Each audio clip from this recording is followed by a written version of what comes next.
शुरू करेंगे हम लोग ट्रॉपिकल क्लाइमेट से शुरू करेंगे, लेकिन क्लाइमेटिक रीजन की परिभाषा क्या है? What is a climatic reason? तो क्लाइमेटिक रीजन वह क्षेत्र है जहां पर क्या है, मौसम तो एक जैसा होगा ही होगा, फिर मौसम के साथ साथ नेचुरल वेजिटेशन, एनिमल लाइफ, लोगों का रहन सहन, ठीक है, इन सब में हम लोग क्या देखेंगे? समानता देखेंगे। ह्यूमन एक्टिविटीज, इन सब में क्या होगी? समानता देखने को मिलेगी। तो उस प्रदेश को हम लोग क्या कहेंगे? क्लाइमेटिक रीजन कहेंगे। तो इसकी परिभाषा क्या हो सकती है कि पृथ्वी के धरातल पर जलवायु प्रदेश एक विशेष क्षेत्र है जिसकी भू प्रकृति, जलवायु मतलब तापमान, वर्षा और मौसमी दशा, प्राकृतिक वनस्पति, पशु एवं मानवीय क्रियाओं में समानता या एक रूपता देखने को मिलती है। ठीक है, अच्छा, क्लाइमेटिक रीजन्स की विशेषताएं क्या होती है? क्लाइमेटिक रीजन्स की पहली विशेषता है होगी कि हम लोग जलवायुगत दशा जो है वो समान रहेगी, एक ही जैसे जलवायु पाई जाएगी। ठीक है, फिर जो नेक्स्ट विशेषता है इसकी, नेक्स्ट जो कैरेक्टरिस्टिक्स है क्लाइमेटिक रीजन्स की, वो बहुत मजेदार है। वह क्या है कि कोई भी एक क्लाइमेटिक रीजन की कोई निश्चित सीमा नहीं होती है, कोई बॉर्डर नहीं होती है।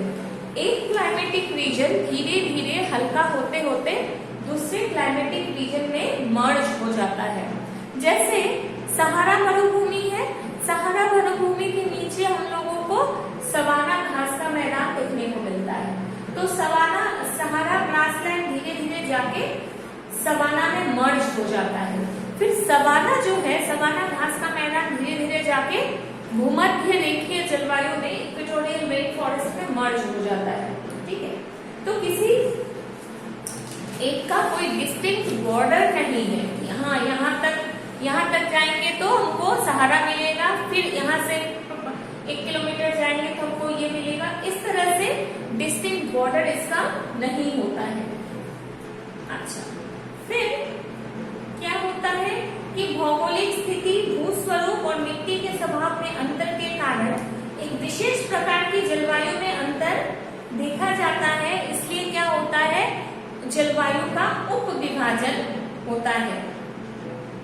ठीक है, जलवायु प्रदेश की सीमा जो होती है, बॉर्डर, किसको कितना जलवायु प्रदेश में हम मानेंगे, वह मानक पर निर्भर करता है।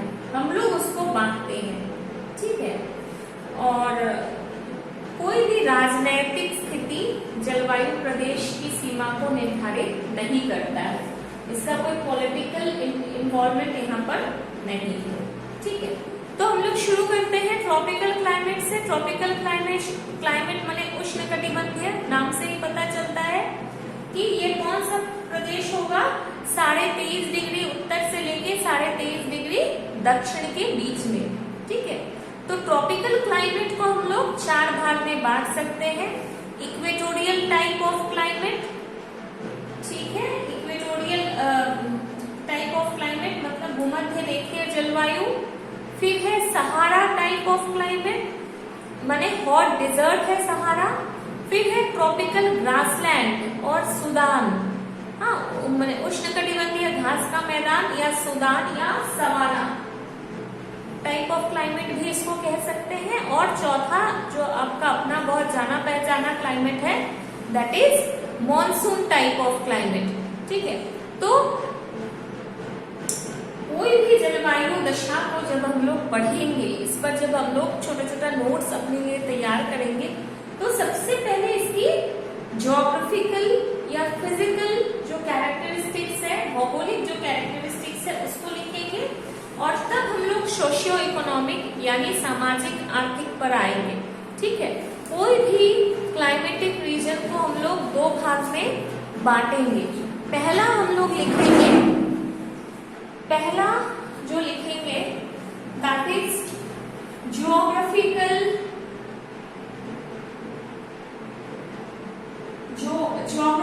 कैरेक्टरिस्टिक्स और फिजिकल, ज्योग्राफिकल माने ही फिजिकल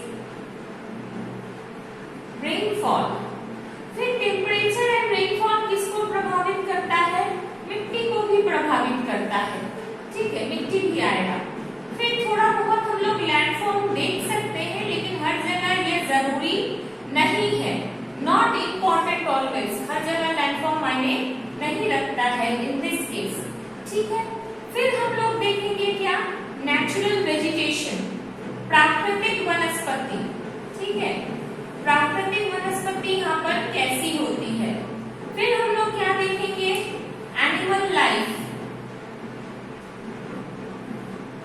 इसको हम लोग कहते हैं फ्लोरा एंड फोना।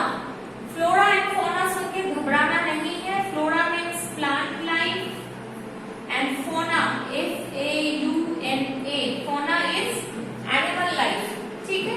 तो इन ज्योग्राफिकल कैरेक्टरिस्टिक्स और फिजिकल कैरेक्टरिस्टिक्स, भौतिक या भौगोलिक जो विशेषताएं हैं उसमें हम लोग पढ़ेंगे, सबसे पहले देखेंगे।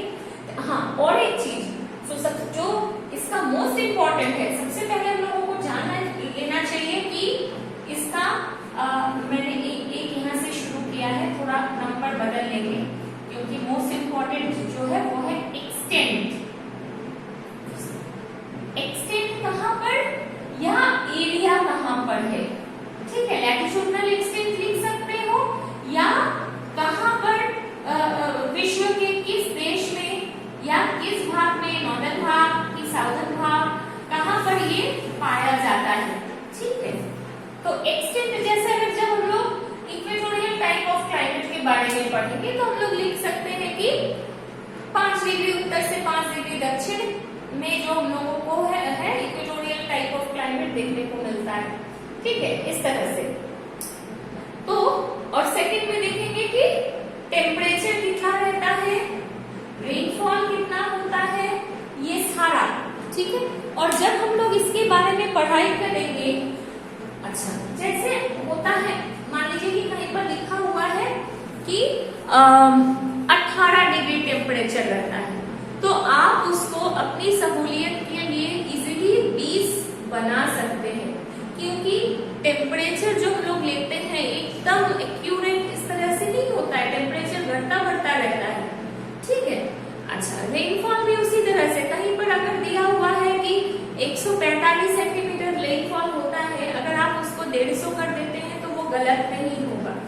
As a student of geography, चूंकि आप लोग स्टूडेंट है, बहुत सारा विषय आप लोगों को पढ़ना रहता है, तो आप क्या करेंगे, आपका जो आंसर है वो गलत भी ना हो और आपको याद करने में सुविधा हो, इसको ध्यान में रखते हुए क्या करना है, आपको डेटा को थोड़ा मैनिपुलेट करके चेंज कर लेना है, ठीक है।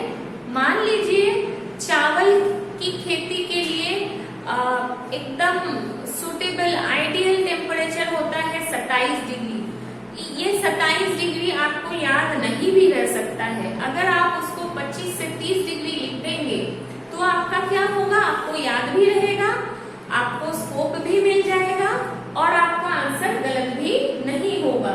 तो इस तरह से आप लोग थोड़ा सा बुद्धि लगा के अपना आंसर को फ्रेम कर सकते हैं, ठीक है। और मैं हमेशा कहूंगी, जब भी आप कोई पॉइंट लिख रहे हो, जैसे टेम्परेचर लिख रहे हो, कहीं का रेनफॉल लिख रहे हो और एकदम अगर सही हो, तभी आप उसको क्या करो, एकदम जैसे आपको पता है कि 27 ही होता है तब 27 लिखो। अगर आप असमंजस में हो तो थोड़ा लूज गैप दे दो, ताकि आपका आंसर गलत भी ना हो और आप जो है एकदम जो सही चीज आपको याद नहीं आ रहा है उससे आप बच जाओ, ठीक है।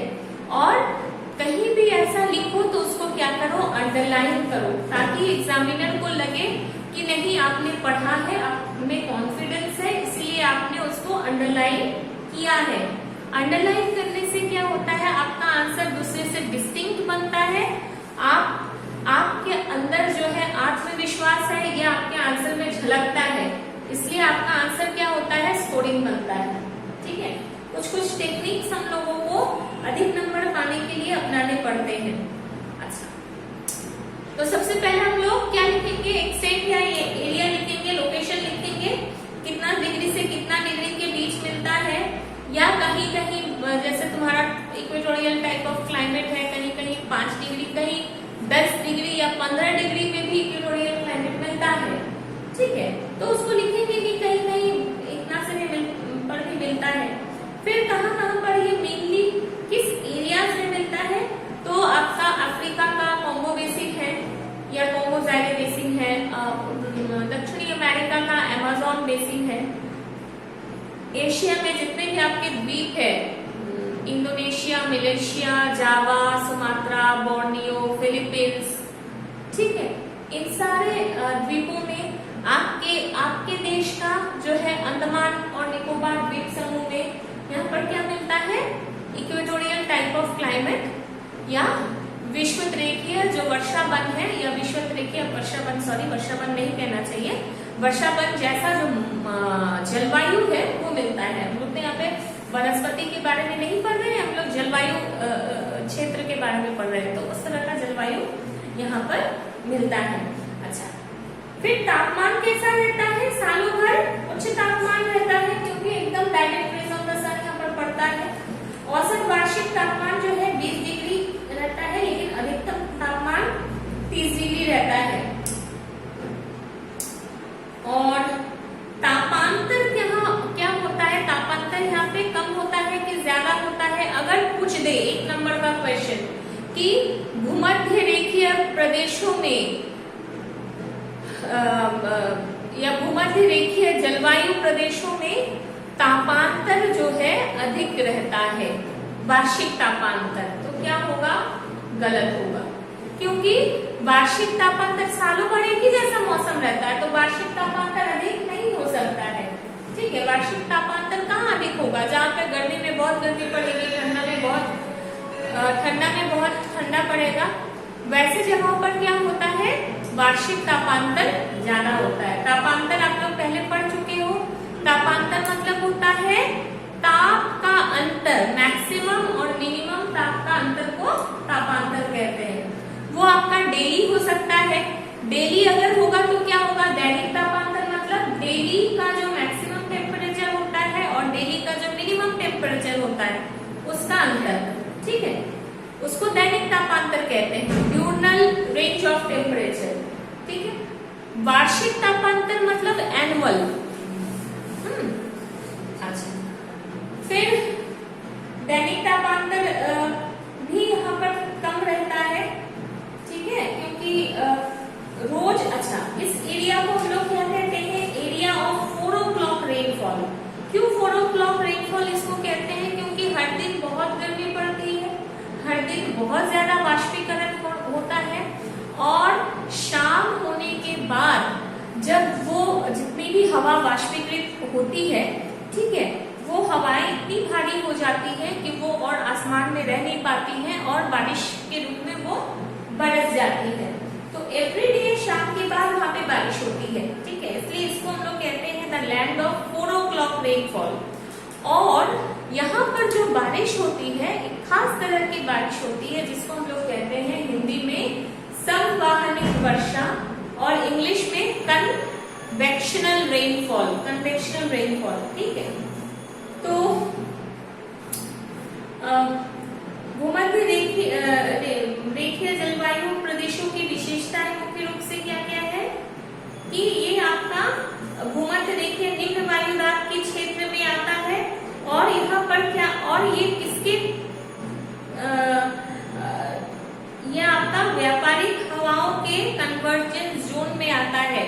इसके पहले क्लासेस में जब मैं पढ़ाई की तो मैं बताई थी कि किस तरह से नॉर्थ ईस्ट ट्रेड और साउथ ईस्ट ट्रेड जो है भूमध्य रेखा के पास डोलड्रम्स में आकर के वे मिलते हैं, ठीक है, और यह एक लो प्रेशर जोन का क्षेत्र होता है, निम्न वायुदाब का क्षेत्र होता है, ठीक है, और औसत वार्षिक वर्षा जो है लगभग 300 सेंटीमीटर के आसपास रहता है। इस प्रदेश में कोई मौसम नहीं होता है, जैसे ऋतु जो कहते हैं ना, सर्दी का मौसम या शीत ऋतु, ग्रीष्म ऋतु, इस तरह का कोई ऋतु परिवर्तन यहाँ पर नहीं होता है, सालों भर एक ही जैसा मौसम यहाँ पर रहता है, ठीक है। और जो दैनिक तापांतर कहिए या वार्षिक तापांतर कहिए, दोनों ही यहाँ पर कम होता है, आर्द्रता यहाँ पर बहुत अधिक होता है, ठीक है। ये सारे हम लोग जो है मोटा मोटी हम लोग देख लिए कि यहाँ का जो आपका टेम्परेचर रेनफॉल रहता है। सॉइल कंडीशंस कैसा होगा, क्योंकि आप लोग सॉइल चैप्टर्स पहले पढ़ चुके हैं, तो आप लोग जानते हैं कि जहाँ पर अत्यधिक बारिश होती है वहाँ पे लेटेराइट या लीचिंग की प्रक्रिया से जनरली लैटराइट मिट्टी अधिक मिलती है, ठीक है। और लैंडफॉर्म्स जानने की जरूरत नहीं है। नेचुरल वेजिटेशन यहाँ पर क्या होगा, अब देखिए नेचुरल वेजिटेशन पूरी तरह से क्या है, क्लाइमेट को फॉलो करती है, ठीक है। क्लाइमेट क्या है, हॉट एंड ह्यूमिड, रोज बहुत बहुत पानी बरसता है, बहुत बहुत धूप मिलता है। तो पौधा को क्या चाहिए बड़े होने के लिए, धूप और पानी, और पानी से ही उसको सारे पोषण तत्व मिल जाते हैं। तो धूप भी मिल रहा है और पानी भी मिल रहा है, तो बड़े बड़े पेड़ यहाँ पे होते हैं, ठीक है। और पेड़ों में क्या होता है, कंपटीशन होता है कि कौन कितना लंबा हो सकते। तो कंपटीशन क्यों होता है भाई, क्योंकि जो पेड़ छोटा होगा उसको तो धूप नहीं मिलेगा, धूप नहीं मिलेगा तो वो मर जाएगा। इसलिए पेड़ को लगता है कि अगर भाई हम पीछे छूट जाएंगे तो हम तो बढ़ नहीं पाएंगे, उनको तो धूप नहीं मिलेगी, इसलिए उनमें कंपटीशन होता है और पेड़ बहुत लंबे लंबे हो जाते हैं, ठीक है। और पेड़ जब लंबे होते हैं भाई, तो पेड़ों को तो कोई कॉम्प्लान नहीं खिलाता है लंबा होने के लिए, हाँ। तो पेड़ को खाना कहाँ से बनेगा, पेड़ का खाना बनता है पेड़ के किचन में, जो कि होता है उसका पत्ता, ठीक है। तो पेड़ जितना बड़ा बड़ा होगा, लंबा लंबा होगा, जितना विशालकाय होगा, उसका पत्ता भी उतना ही चौड़ा होगा। तो पेड़ों के पत्ते कैसे होते हैं यहाँ पे, चौड़े पत्ते। तो पेड़ कैसे हो गए, लंबे हो गए, चौड़े पत्ते वाले हो गए। और चूंकि सालों भर बारिश होती है तो सालों भर पेड़ के पत्ते हरे भरे रहते हैं, ठीक है।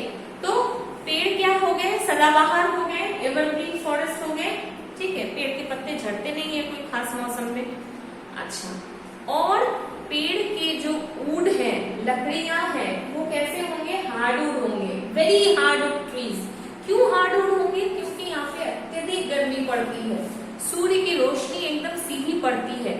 तो अगर पेड़ का तना मुलायम रहा तो सूर्य क्या करेगा, अपनी तेज रोशनी से सारा पानी जो है पेड़ का उसके तन से सोख लेगा। इसलिए नेचुरली क्या करता है, पेड़ अपने तनों को, तने की लकड़ियों को एकदम कठोर बनाता है, ताकि सूर्य की रोशनी उससे जो है उसका पानी सोख नहीं सके, ठीक है। तो हम लोग क्या देखें, वेरी हार्डवुड ट्रीज यहाँ पर होते हैं। और खास करके रोजवुड, महागनी, इबोनी, इस तरह के पेड़ यहाँ पे पाए जाते हैं। और ये पेड़ जानते हो इतने हार्डवुड होते हैं, मैंने महागनी के बारे में सुना है, जनरली ये ब्लैक कलर का वुड होता है, और मैंने महागनी के बारे में सुना है कि इनको इनमें अगर 100 साल में भी ये खराब नहीं होते हैं, और इनको अगर पानी में भी छोड़ दिया जाए तो भी ये खराब नहीं होते हैं। इतनी अच्छी लकड़ियां इसकी होती है। अच्छा, और जंगल कैसे होंगे, बड़े बड़े पेड़ होंगे। अच्छा, अब छोटे पेड़ यहाँ पे नहीं मिलते हैं, क्योंकि धूप नहीं मिलेगा तो बढ़ेगा नहीं, घास फूस यहाँ पे नहीं मिलती है, झाड़ियां यहाँ पे नहीं मिलती है। और पेड़ इतने घने होते हैं, इतने घने होते हैं कि ऊपरी लेवल पे पेड़ों की जो शाखाएं हैं, टहनियां हैं, वो आपस में मिल जाती हैं और एक कैनोपी तैयार करती है, ठीक है। कैनोपी बने होता है, सारी टहनियां एक दूसरे से मिल करके ऐसा एक ये तैयार करती है जहां पे एक से दूसरे को अलग करना बहुत मुश्किल है, ठीक है। एक जाली टाइप का तैयार कर लेती है, हाँ? और यहाँ पे इक्वेटोरियल फॉरेस्ट को हम लोग कहते हैं, माने इक्वेटोरियल जो आपका क्लाइमेटिक रीजन का जो नेचुरल वेजिटेशन है, उसको हम लोग कहते हैं सबसे बड़ा बायोडाइवर्सिटी रिजर्व, ठीक है। सबसे ज्यादा बायोडाइवर्सिटी, तरह तरह के, देखिए जीव जंतु को क्या चाहिए, आपका बैक्टीरिया, वायरस को मैं नहीं मानूंगी, बैक्टीरिया, फंगी, जो भी आपके बायोटिक है, इन सबको क्या चाहिए, ताप चाहिए, आर्द्रता चाहिए। तो दोनों ही यहाँ पर है। तो तरह तरह की, जितनी तरह का लाइफ हो सकता है, सबसे ज्यादा इक्वेटोरियल एरियाज में पाया जाता है, ठीक है। और घास फूस तो यहाँ पे होते नहीं है, क्योंकि नीचे तक धूप नहीं पहुंच पाती है, ठीक है। और इतनी ज्यादा मात्रा में यहाँ पे पेड़ पाए जाते हैं, इसको हम लोग कहते हैं मोजाइक ऑफ ट्रीज, ठीक है। मतलब हर एक पेड़ एक दूसरे से अलग है, हर एक पेड़ एक दूसरे से अलग है। जैसे एक आम का पेड़ अगर तुमको यहाँ पे मिल गया, या एक इबोनी का पेड़ मिला, तो हो सकता है 1 किलोमीटर में दूसरा इबोनी का पेड़ नहीं मिलेगा। इसलिए भी क्या होता है ना, मैं आ रही हूँ इस टॉपिक पे, कि यहाँ पे जंगलों का महत्व कम क्यों है, मैं इसको भी थोड़ा सा डिस्कस कर दूंगी। अच्छा, तो चूंकि धूप सनरेज जो है जमीन तक नहीं पहुंच पाती है, तो जमीन कैसी हो जाती है, दलदली टाइप से, ठीक है, थोड़ी दलदली हो जाती है। और दलदली जमीन होने के चलते यहाँ पे भारी भरकम जानवर नहीं पाए जाते हैं, जैसे हाथी वगैरह नहीं मिलते हैं। जनरली कौन जानवर मिलते हैं, जो पेड़ों पे रह सकते हैं, जैसे तरह तरह के बंदर, तरह तरह के सांप, ठीक है, और जितनी तरह की विषैले कीड़े मकोड़े हो सकते हैं। जैसे अफ्रीका में मैं जानती हूँ कि एक मक्खी पाया जाता है जिसके काटने से स्लीपिंग सिकनेस होता है, माने इंसान को नींद आने लगती है, आते आते वो मर जाता है, ठीक है। बहुत ऑप्रेसिव क्लाइमेट होता है यहाँ का। कुछ तो आप लोग जो कोलकाता में रहते हो महसूस कर सकते हो, आप लोग को जून जुलाई में कैसी गर्मी लगती है, ठीक है। आप लोग को बस लगता है कि कब गर्मी का मौसम जाए, कब ठंडा आए। हाँ, जून जुलाई वाला मौसम वहाँ पे सालों भर रहता है, तो आप लोग समझ सकते हैं कि वहाँ पे किस तरह की ऑप्रेसिव वेदर या क्लाइमेटिक कंडीशंस होता है। तो हम लोगों ने क्या देखा, टेम्परेचर पर डिपेंडेंट है, रेनफॉल से रिलेटेड है नेचुरल, माने और इन दोनों से रिलेटेड है नेचुरल वेजिटेशन से रिलेटेड है आपका एनिमल लाइफ, ठीक है। अच्छा, यहाँ के वनों को